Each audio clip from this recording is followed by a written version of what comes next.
Welcome back, everybody. Hopefully, you're all having a fantastic day. As I promised last week, I was going to tell you the story about how I broke up a theft ring. So, just hang out just a quick moment. We'll get into it right away.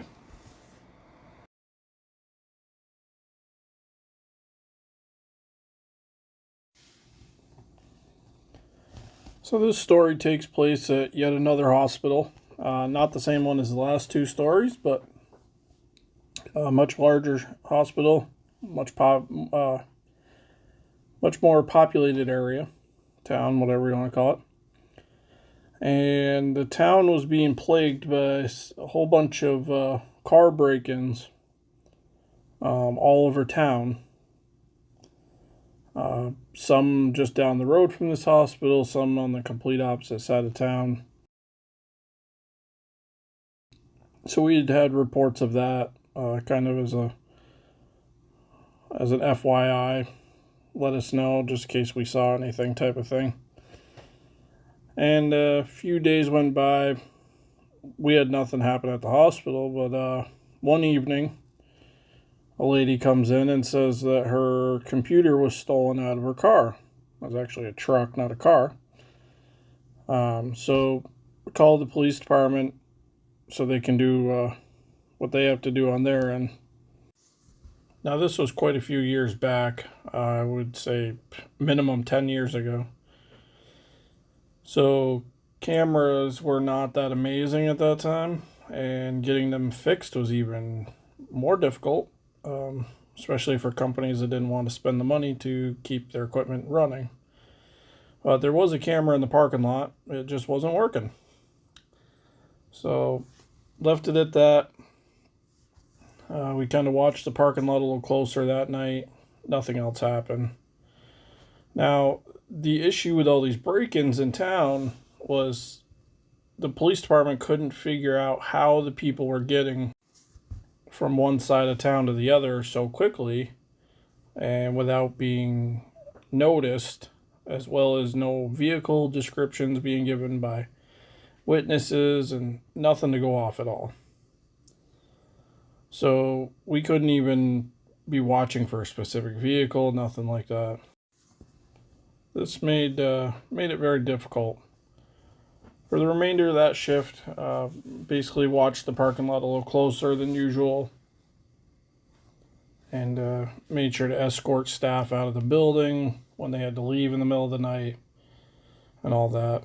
Finished up that shift, went home, rested as much as a person could, came back for the next shift later that evening, the next day, I guess, and started off my shift normal. We hadn't had any break-ins during the day. I think this was probably 3-4 o'clock at night, or in the afternoon, I believe, when we started shift. Anybody that's worked with me or knows me well knows that I take it very personal when someone attacks, in a way, the staff at any site I work or causes any problems at the sites I work. So I was determined to get down to the bottom of this, and I decided I was going to find a spot in the building where I could see as much of the parking lot as I could, and I would spend time in this area watching over the parking lot during my downtimes. So I was able to find a spot, and sure enough, I no more than sit down. I'm kind of watching out the window, and I can see that there looked like someone was kind of going in and out of the cars, kind of like zigzag in and out of the cars. Let me see if I can draw a picture for you guys, kind of explain this a little better here. Don't go try to sell my artwork here. Anyway, so here's the layout of the complex. Start at the bottom here. You can see there's the main building with the driveway road right in front. Another one that comes down the right there. There's a building on to the right. buildings at the top, as well as a building to the left there. And if you couldn't tell, those are all parking spots in the middle. The little spots on the top left there, that's a construction fence that was up, which will come into the story in a little bit here. So we'll start by making the position I was sitting in right here in the green at the bottom. As you can see, I can see pretty much the entire parking lot from here. This was parking lot kind of had a little dip in it, so where I'm sitting is actually kind of below grade a little, so I couldn't really see everything, but I could see enough. Top left corner is where the bicyclist came from originally. Of course, at first I only thought there was one. As you can see, there's actually two of them. So one of them stayed there as a lookout, and the other one, as I mentioned, started going zigzag in and out of the cars. Still on his bicycle, just kind of pushing it with his feet instead of pedaling it, if that makes sense. It was about the third or fourth car he went around when I realized these guys were definitely here to break into cars. Why else would someone be swerving in and out of the cars, looking in them, and all that stuff? So I got on the radio that we carried right away to our receptionist or dispatch, whatever you want to call them. And I told them to call the police department right away and gave her all the description of what I was seeing so she could relay it to the police department. We have a really good relationship with the police department at this hospital, with security and with the regular staff. So they were very receptive to my information and sent vehicles right away. It's a pretty big town, but quite a few officers on duty. So they usually have someone somewhat nearby.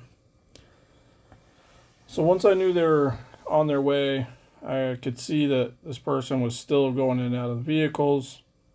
I wasn't going to try to apprehend them, but I definitely wanted them to see that I was there, so they didn't try to break in. So I came out the door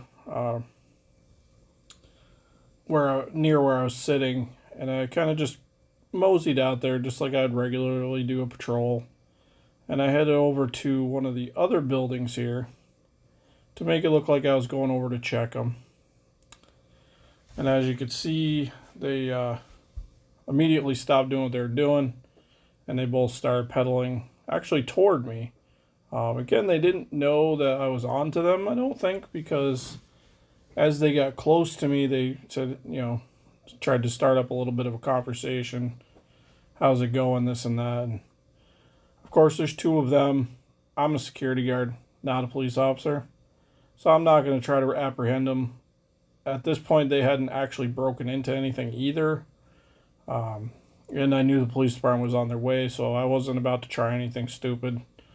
You never know what people are carrying. They're also on bicycles. I'm on foot. So I just kind of waved to them, said, have a nice day.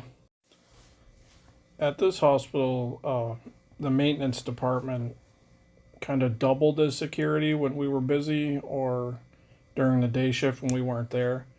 So luckily they're pretty good at security and had a good mindset. And you can see the purple there at the bottom left. That's the main entrance.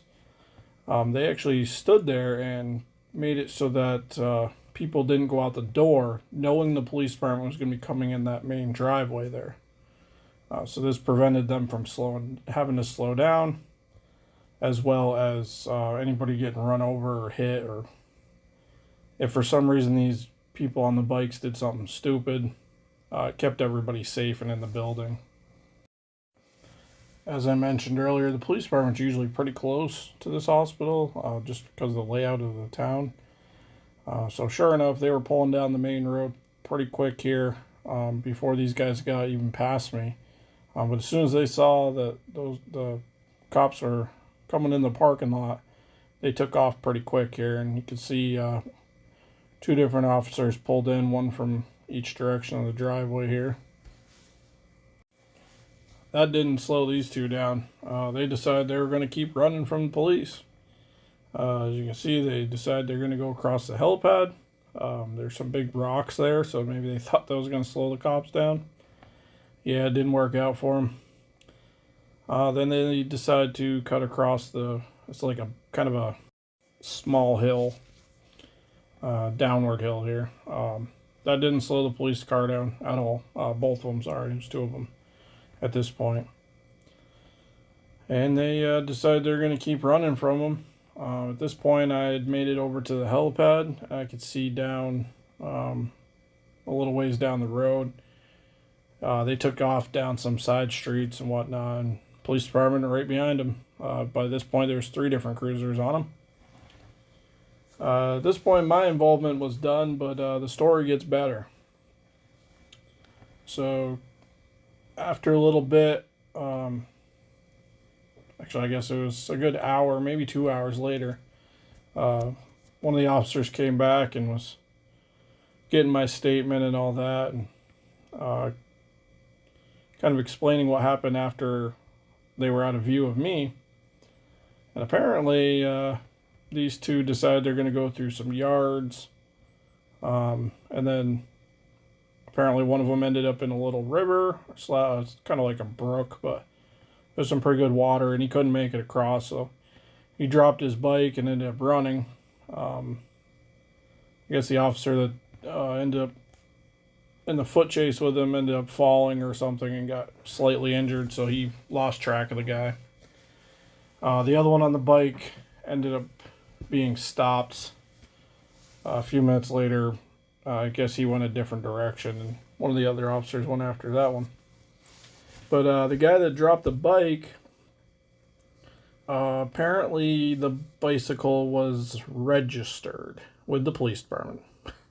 I didn't even know people still registered bikes. They probably don't now, but back then apparently they still did.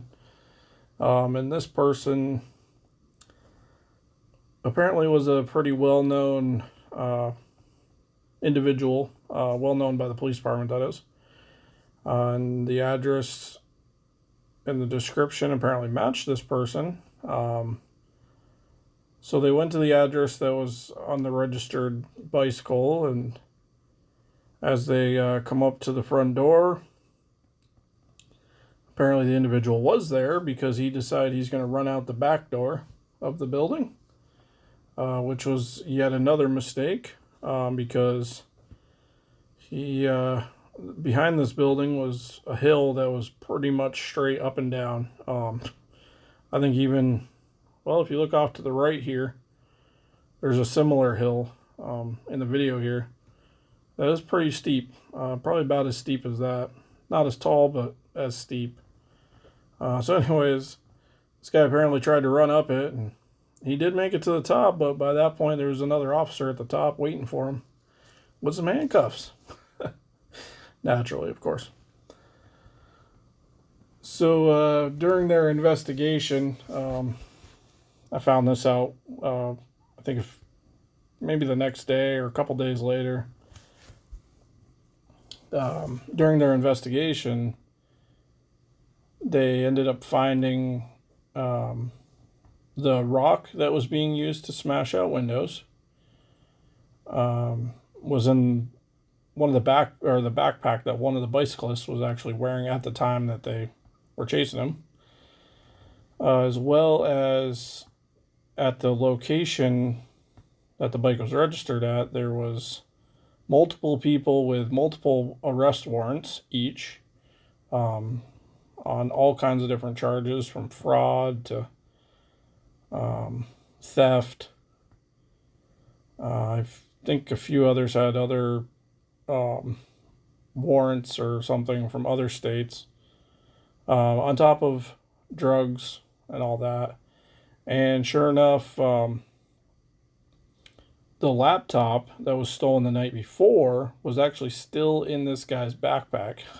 So, as I said, there was, I think, a total of 60-something credit cards that they ended up finding, debit cards, between all the individuals.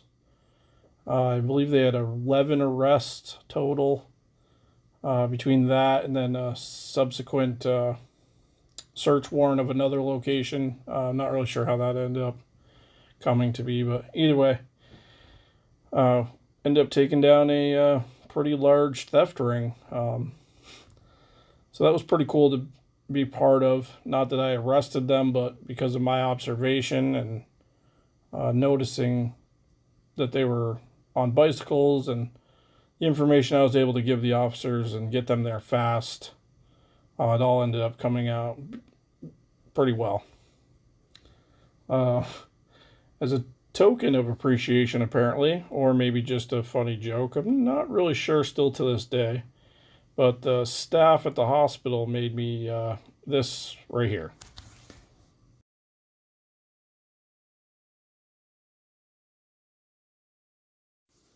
And that was very nice of them to do for me. I believe some of them were just being funny, but all joking aside, they were very appreciative. Kept them safer. Kept the town safer for a little while till the next yo-yo comes in and starts up. In the end, criminals went to the jail. We went home. It was a good end of the day. And just another one of the crazy things that have happened to me at work. Hopefully everybody enjoyed. Not sure which one we'll do next week, or probably get started on the new project. That's going to be pretty cool to start. Come back and see what we do with that. Have a great one, everyone. See you next time.